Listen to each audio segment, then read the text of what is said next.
दोस्तों नमस्कार। आप मेरे पीछे दार ए सलाम का पोर्ट देख रहे होंगे।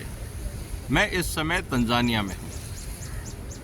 यहाँ आने का एक मकसद ये था कि भारत की खाद्य सुरक्षा में अफ्रीका का क्या योगदान है, इसको थोड़ा सा स्टडी किया जाए। हम राष्ट्रीय सुरक्षा को लेकर अक्सर चीन और पाकिस्तान को लेकर चिंतित रहते हैं और हमने अपने बॉर्डर्स पे काफ़ी कुछ डेवलपमेंट्स किया है, चाहे वो इंफ्रास्ट्रक्चर हो, चाहे टेक्नोलॉजी हो, या हमारी आर्म्ड फोर्सेस को पूरी तरह से सुसज्जित करने की बात। लेकिन जब खाद्य सुरक्षा की बात आती है तो हमें उतनी मुस्तैदी नहीं दिखती है। और यही कारण है कि आज हिंदुस्तान में करीब 70% तेल हम आयात करते हैं और जो ज़्यादातर आयात होता है इंडोनेशिया और मलेशिया से। जिस तरह से यूक्रेन और रशिया के बीच में डिस्टर्बेंस हुआ, उसका सीधा असर भारत की खाद्य सुरक्षा को लेकर हमने देखा। किस तरह से खाद्य तेलों के दाम बढ़े।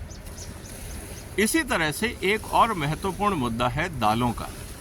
अक्सर आपने देखा होगा दालों के दाम को लेकर हमेशा यहाँ पे राजनीति होती रही है, पॉलिटिकल डेवलपमेंट होते रहे हैं और भारत में राजनीतिक दल दालों को लेकर अक्सर संसद में और संसद के बाहर अक्सर हंगामा करते रहे। लेकिन अगर हम दालों की स्थिति देखें तो जितनी भारत में दालों की रिक्वायरमेंट है उतना उत्पादन शायद हम नहीं कर पा रहे। और यही कारण है कि हमें अपनी दालों की खाद्य सुरक्षा को ध्यान में रखते हुए हमें अफ्रीका पे निर्भर होना पड़ रहा है। लेकिन जिस तरह से दालें भारत में हमारे खाद्यों में एक एसेंशियल आइटम है, तो दुनिया में अनफॉर्चुनेटली दालों के जो निर्यातक हैं वो बहुत ज़्यादा नहीं हैं। अगर 3 मुख्य क्षेत्र हम देखें जहाँ से भारत में दालें आयात होती हैं, एक है कनाडा, दूसरा है म्यांमार और तीसरा है अफ्रीका, खासकर ईस्टर्न अफ्रीका। लेकिन जिस तरह से यहाँ पे भी टेक्नोलॉजी पे ध्यान नहीं है, इंफ्रास्ट्रक्चर पे ध्यान नहीं है, प्रोडक्टिविटी पे ध्यान नहीं है और जिस तरह से भारत की ज़रूरतें बढ़ती जा रही हैं, मुझे लगता है कि आने वाले दिनों में दालों को लेकर भी भारत में काफ़ी गहन चिंतन की ज़रूरत है। अब सवाल इस बात का है कि दालों का उत्पादन बढ़ाया कैसे जाए। जहाँ तक बात है खाद्य सुरक्षा की, जैसा हम जानते हैं कि दालों के साथ साथ इस समय जब हम भारत में खाद्य सुरक्षा की बात करते हैं तो अगर आप आंकड़े उठा के देखें तो कुल मिला के जो खाद्य सुरक्षा है वो सिर्फ कार्बोहाइड्रेट को लेके है। हमारे पास आज चावल है, गेहूँ है, चीनी है, मक्का है। लेकिन जब बात आती है प्रोटीन और ऑयल्स की, हमारे यहाँ पे एक्यूट डेफिशिएंसी है, बहुत ज़्यादा शॉर्टेज है। 70% जैसा मैंने पहले कहा कि हम तेलों का आयात करते हैं। अब जहाँ तक बात है तेलों की ज़रूरतों को पूरा करने के लिए, मुझे लगता है कि जो दुनिया में सारी टेक्नोलॉजीज़ अवेलेबल हैं तिलहनों को लेके, तेलों को लेके, अगर हम दुनिया की बेस्ट ऑफ द टेक्नोलॉजी भी अपने एग्रीकल्चर सिस्टम में लेके आएँ, तब भी शायद हम तेलों की ज़रूरतों को पूरा नहीं कर पाएंगे। ये एक बहुत चिंता की बात है। इसका मतलब ये है कि भारत सरकार को खाद्य सुरक्षा पॉलिसी पे सीरियसली ध्यान देने की ज़रूरत है। ये बात अच्छी है कि इंडोनेशिया और मलेशिया में मेजॉरिटी में पाम ऑयल प्रोडक्शन होता है।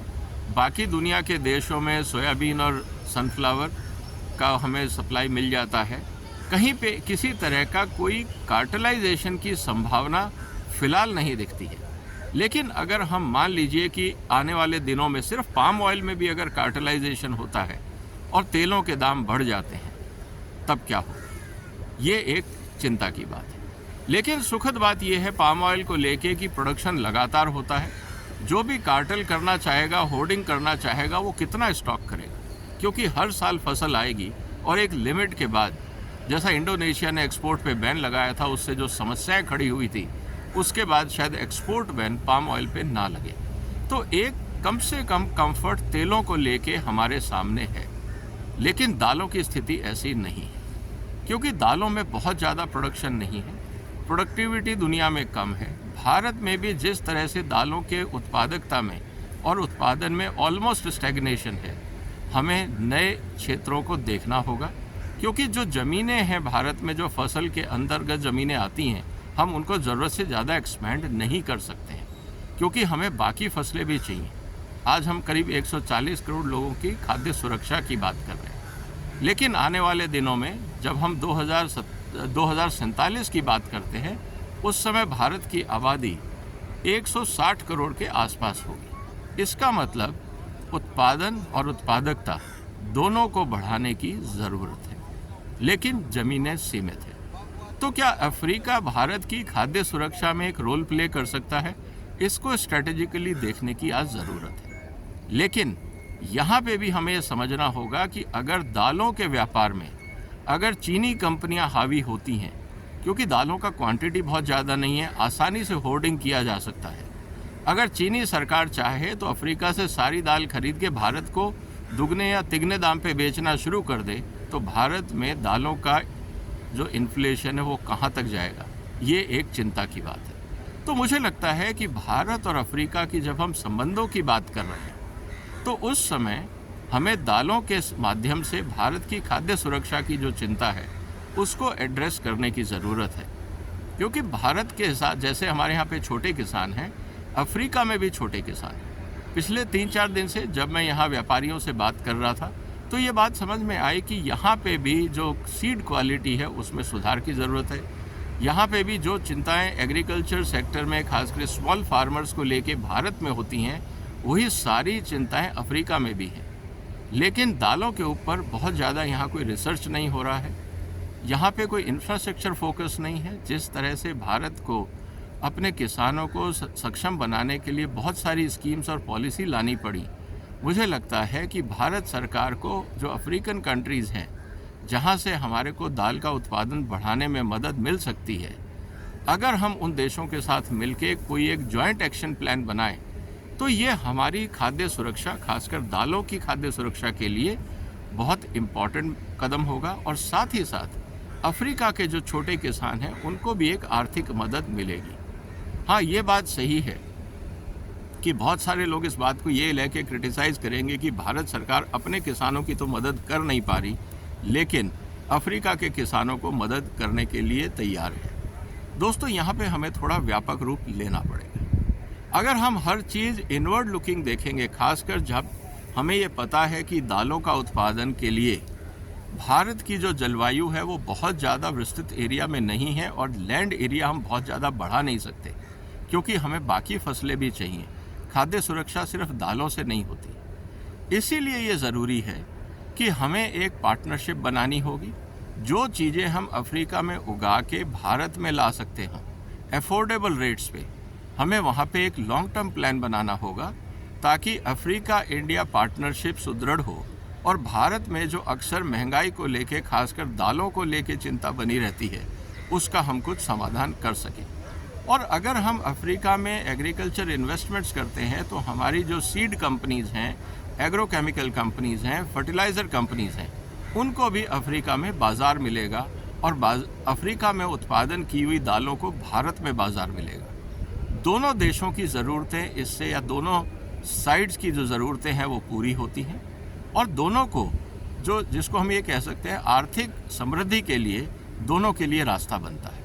क्योंकि महंगाई अपने आप में बहुत बड़ी राजनीतिक और आर्थिक चुनौती बन जाती है, और इसमें अगर हम अफ्रीका के देश जैसे केनिया है, तंजानिया है, युगांडा है, मलावी है, मोजाम्बिक है, अगर हम इन देशों के साथ मिलके एक जॉइंट एक्शन प्लान बनाएं, जिस तरह हमने मिलेट्स को लेके पूरी दुनिया में प्रचार प्रसार किया, पल्सेस पे भी हम लोगों ने एक इंटरनेशनल ईयर फॉर पल्सेस बनाया था, लेकिन प्रोडक्टिविटी में जो सुधार होना चाहिए, जो गुणवत्ता में सुधार होना चाहिए, वो नहीं हुआ।